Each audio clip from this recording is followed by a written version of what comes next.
हरे भरे खेतों से घिरे एक छोटे से गांव में तेनालीराम नाम का एक भोला भाला किसान अपनी पत्नी और अपने जोशीले बेटे चतुरसिंह के साथ रहता था। उनके पास थोड़ी सी जमीन थी जहां वे गन्ने की खेती करते और उससे गुड़ बनाकर बाजार में बेचते। सर्दियों में तेनालीराम और चतुरसिंह दिन भर गन्ने काटते, रस निकालते और गुड़ बनाते। फिर बैलगाड़ी में गुड़ लादकर बाजार की सैर को निकल पड़ते।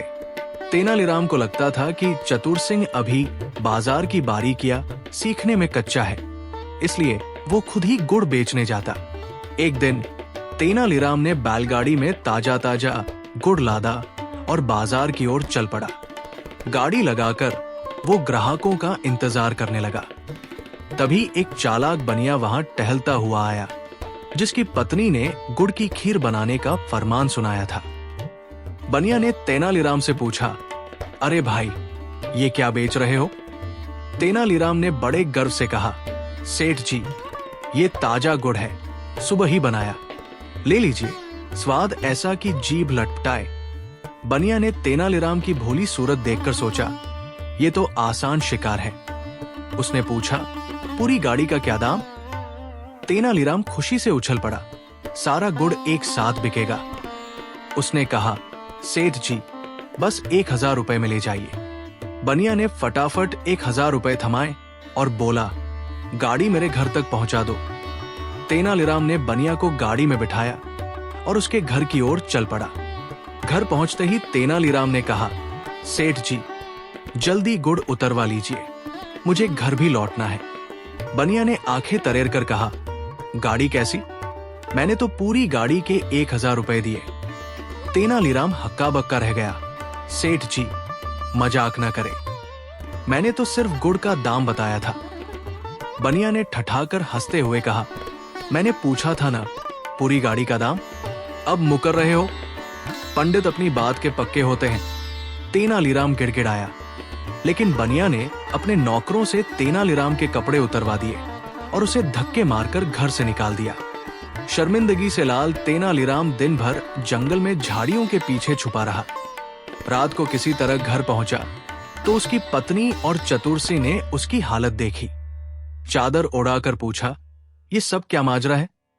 तेनालीराम ने रोते रोते सारी कहानी सुनाई कि कैसे बनिया ने उसे ठगा और नंगा करके अपमानित किया। चतुरसिंह का खून खौल उठा। उसने ठान लिया, पिताजी, कल मैं बाजार जाऊंगा और उस बनिया को ऐसा सबक सिखाऊंगा कि वो जिंदगी भर याद रखेगा। हमारी गाड़ी भी वापस लाऊंगा। तेनालीराम ने समझाया, बेटा, वो बनिया बहुत चालाक है, कहीं तुझे न फंसा दे। लेकिन चतुरसिंह ने जोश में कहा, पिताजी, उसकी चालाकी मेरे सामने चूल्हे की राख है, बस उसका हुलिया बता दीजिए। तेनालीराम ने बनिया का पूरा हुलिया चतुरसिंह को समझा दिया। अगले दिन चतुरसिंह ने पड़ोसी से एक बैलगाड़ी उधार ली, उसमें गुड़ भरा और बाजार पहुंच गया। पिता के बताए स्थान पर गाड़ी लगाई। थोड़ी देर बाद वही बनिया वहां पहुंचा।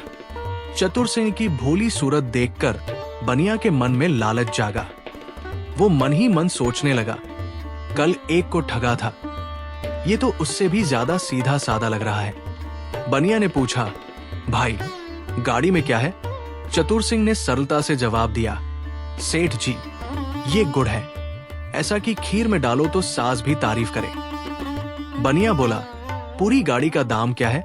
चतुरसिंह ने मुस्कुराते हुए कहा, सेठ जी, बस एक मुट्ठी रुपए दे दीजिए। बनिया ने सोचा, ये तो तेनालीराम से भी बड़ा मूर्ख है, एक मुट्ठी में कितने रुपए होंगे? वो बोला, सौदा पक्का, पैसे घर पर दूंगा, गाड़ी मेरे घर पहुंचा दो। जब चतुरसिंह गाड़ी लेकर बनिया के घर पहुंचा तो बनिया ने एक मुट्ठी में 100 रुपए के नोट ठूंसकर उसकी ओर बढ़ाए और कहा, ले, तूने मुट्ठी भर दाम में गाड़ी बेची थी, अब निकल। चतुरसिंह ने मासूमियत से मुस्कुराते हुए कहा, सेठ जी, दाम तो सिर्फ गुड़ का था, गाड़ी का नहीं। ये सुनकर बनिया आग बबूला हो गया। बात से मुकरता है, पैसे ले वरना तुझे भी बिना कपड़ों के भगाऊंगा। चतुरसिंह ने शांति से कहा, ठीक है सेठ जी, मुट्ठी भर दाम दीजिए। जैसे ही बनिया ने मुट्ठी बढ़ाई, चतुर सिंह ने उसकी कलाई पकड़ी, जेब से चाकू निकाला और बोला, सेठ जी, गाड़ी छोड़ रहा हूं, लेकिन आपकी ये मुट्ठी ले जा रहा हूं। बनिया घबरा गया। अरे माफ कर दे, जो चाहिए ले ले। चतुर सिंह ने कहा, मेरी गाड़ी खाली करवाओ, पिताजी की लूटी गाड़ी लौटाओ और मुझे 6,000 रुपए महीने की नौकरी दो। बनिया ने डर के मारे सब मान लिया। उसने तेनालीराम की गाड़ी लौटाई, गुड़ के 1,000 रुपए दिए और नौकरी का वादा किया। चतुर सिंह दोनों गाड़ियां लेकर घर लौटा। तेनालीराम ने बेटे को गले लगाया और पूरी कहानी सुनी। उन्होंने चेताया, बेटा, बनिया बदला ले सकता है, संभल कर। अगले दिन चतुर सिंह बनिया के घर काम करने पहुंचा। बनिया मन ही मन सोच रहा था, इसको इतना परेशान करूंगा कि ये भाग खड़ा होगा। उसने कहा, खेत में जाओ, 2 खेत जो 2 और शाम तक लकड़ी भी ले आओ। चतुर सिंह खेत पहुंचा, लेकिन मेहनत करने की बजाय पेड़ की छाव में आराम से खर्राटे भरने लगा। शाम को हल के टुकड़े तोड़कर लकड़ी का गट्ठर बनाकर लौट आया। बनिया देख हैरान रह गया, ये क्या बकवास है। चतुर सिंह मासूमियत से बोला, सेठ जी, आपने कहा था लकड़ी लाओ, तो ये तो लकड़ी ही है। गुस्से में बनिया ने नौकर को आदेश दिया, इसे एक मुट्ठी चावल और एक चम्मच दाल दे दो। चतुर सिंह आराम से खाना खाकर सो गया। रात को भूख लगते ही वो गाय के बाड़े में जाकर बछड़े को दूध पिलाने लगा और बाकी दूध खुद ही चट कर गया। सुबह बनिया देखकर दंग रह गया। ये लड़का तो मुट्ठी भर चावल पर भी इतना तगड़ा कैसे रहता है कि गाय का दूध भी खाली कर गया। एक दिन बनिया की पत्नी मायके चली गई। बनिया ने सोचा कि अब चतुर सिंह को अपनी ताकत दिखानी है, इसलिए उसे साथ लेकर ससुराल निकल पड़ा। उसने एक घोड़ा लिया, खुद उस पर सवार हो गया और चतुर सिंह को पैदल चलने को कहा। चतुर सिंह मन ही मन सोच रहा था, ये मुझे थकाकर रास्ते में ही छोड़ देगा। रास्ते में बनिया एक पेड़ की छाव में आराम करने लगा और चतुर सिंह को घोड़े की देखभाल सौंप दी। चतुर सिंह ने जब घोड़े को अकेला देखा तो उसने सोचा, कुछ मजा होना चाहिए। उसने घोड़े की पूंछ काट ली और उसे पास के व्यापारियों को बेच दिया। पूंछ का खाली हिस्सा वो चूहों के बिल में छुपा दिया। थोड़ी देर बाद बनिया जागा और चतुर सिंह ने चिल्लाकर कहा, सेठ जी, घोड़ा चूहे के बिल में घुस गया है, पूंछ पकड़िए, खींचिए। बनिया ने जोर से खींचा तो पूंछ हाथ में आ गई।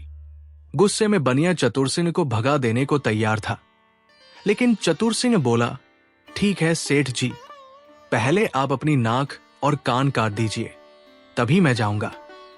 बनिया लाचार होकर उसे साथ ले गया। बाजार पहुंचकर बनिया ने एक काला घोड़ा खरीदा। रात को बनिया ने कहा, चतुर सिंह, इस घोड़े को अच्छे से रगड़कर साफ करो। चतुर सिंह ने अगले दिन सुबह घोड़ा बेच दिया और उसकी जगह एक खरगोश ले आया। बनिया ने हैरानी से पूछा, मगर घोड़ा कहाँ है? चतुर सिंह मुस्कुराते हुए बोला, सेठ जी, आपने कहा था रगड़कर साफ करो। मैंने तो इतना रगड़ा कि काला रंग निकल गया और घोड़ा इतना छोटा हो गया कि खरगोश बन गया। बनिया इतना गुस्सा हुआ कि लाल पीला हो गया, लेकिन उसने चुप्पी साध ली, क्योंकि उसे पता था कि चतुर सिंह से बहस करना व्यर्थ है। वे दोनों पैदल ससुराल पहुंचे। बनिया थकहार कर और भूखा प्यासा था। उसने चतुर सिंह से कहा, जाओ, मेरी सास को बता दो कि मैं आ गया हूं। चतुर सिंह ने बड़ी चालाकी से सास को बताया, सेठ जी का पेट खराब है, उनके लिए खिचड़ी बनाइए और मेरे लिए कुछ खास पकवान। सास ने तुरंत ऐसा ही किया। जब बनिया पहुंचा तो उसे खिचड़ी परोसी गई, जबकि चतुर सिंह अपने लिए खीर पूरी मुंह में ठूंस रहा था। बनिया ने मुंह बनाया पर चुप रहा, क्योंकि खिचड़ी उसके लिए किसी सजा से कम नहीं थी। रात को भूख से तड़पते बनिया ने चतुर सिंह को जगाया, खाने का इंतजाम कर। चतुर सिंह ने छत के धमले से रस्सी लटकाई और बनिया को रसोई में नीचे उतार दिया। खा लो, फिर रस्सी हिलाना। बनिया ने हलवा पूरी खाते हुए रस्सी हिलाई, लेकिन चतुर सिंह आराम से खर्राटे मार रहा था। तभी सास रसोई में आई। खींच खींच की आवाज सुनकर डर गई और ससुराल के लोगों को बुला लाई। चतुर सिंह जागा, बनिया को रस्सी से ऊपर खींच लिया। रसोई खाली देखकर ससुराल वाले चुपके से निकल गए और कोई भी कुछ नहीं बोला। एक रात गली में बनिया को अचानक तेज पेट दर्द ने जकड़ लिया। वो बेचैन होकर बोला, चतुर सिंह, जल्दी से खेत में चल, मुझे वहां आराम करना है। चतुर सिंह ने आधी नींद में सिर हिलाया और एक बड़े मिट्टी के बर्तन, हांडी की ओर इशारा किया। बोला, इसी में काम निपटा दो, सुबह इसे फेंक दूंगा। बनिया ने मौका पाकर बिना देर किए उसी हांडी में शौच कर दिया। उसे लगा, अब आराम से चलूंगा। लेकिन सुबह जब बनिया जागा तो चतुर सिंह नहीं उठ रहा था। उसने सोचा, चलो मैं खुद ही हांडी फेंक आता हूं। चादर ओढ़कर बाहर निकला। हांडी लेकर चलते हुए सोच रहा था कि जल्द काम खत्म हो जाएगा। इसी बीच चतुर सिंह भी जाग गया और बाहर निकला। उसने अचानक लाठी उठाकर जोर से चिल्लाया, चोर, चोर। गांव वाले ये सुनते ही दौड़ते हुए जमा हो गए। उन्होंने बनिया को पकड़ लिया और लाठियों से पीटना शुरू कर दिया। बनिया ने समझाने की बहुत कोशिश की, पर कोई नहीं माना। ससुराल वाले भी डर के मारे बाहर आ गए। उन्होंने चादर हटाकर देखा तो हैरानी हुई, बनिया ही था। लोग हंसने लगे और बनिया की तो हालत ऐसी हुई जैसे सारा आसमान टूट पड़ा हो। शर्मिंदगी से वो लाल हो गया। अपनी पत्नी को देखकर मुंह छुपाने लगा और दोनों घर की तरफ भागे। घर लौटकर बनिया थकेहारे चतुर सिंह के सामने खड़ा था। चतुर सिंह ने हंसते हुए कहा, सेठ जी, पहली लाठी तो मैंने मारी थी। ये मेरे पिताजी के अपमान का बदला था। बनिया ने शर्मिंदा होकर सिर झुकाया और कसम खाई, अब कभी गरीब को ठगूंगा नहीं। चतुर सिंह ने जोर से ठहाका लगाया और बोला, वाह, क्या बात है सेठ जी, अब 1,00,000 रुपए दो, तब मैं आपका पीछा छोड़ूंगा। बनिया ने बड़ी मुश्किल से पैसे निकाल कर दे दिए। चतुर सिंह ने पैसों से हाथ धोते हुए कहा, अब जाओ, मजे करो, लेकिन मेरी हर बात मानना। बनिया थकहार कर सोचने लगा, ये चतुर सिंह भी न बड़ा चालाक निकला, पर अब तो सीख ही गया कि मूर्खों का भंडारा लगाना आसान नहीं। चतुर सिंह हंसता हुआ घर चला गया और गांव में उसकी हंसी गूंजती रही। अगर चतुर सिंह की चालाकी ने आपका मनोरंजन किया हो तो वीडियो को लाइक करें, चैनल को सब्सक्राइब करें और बेल आइकन जरूर दबाएं। चतुर सिंह की किस चाल को आपने सबसे मजेदार पाया, नीचे कमेंट में बताना न भूलें। तो दोस्तों, कैसी लगी चतुर सिंह की ये मजेदार चाल? अपनी राय साझा करें और ऐसी ही दिलचस्प कहानियों के लिए जुड़े रहें हमारे साथ। सब्सक्राइब जरूर करें।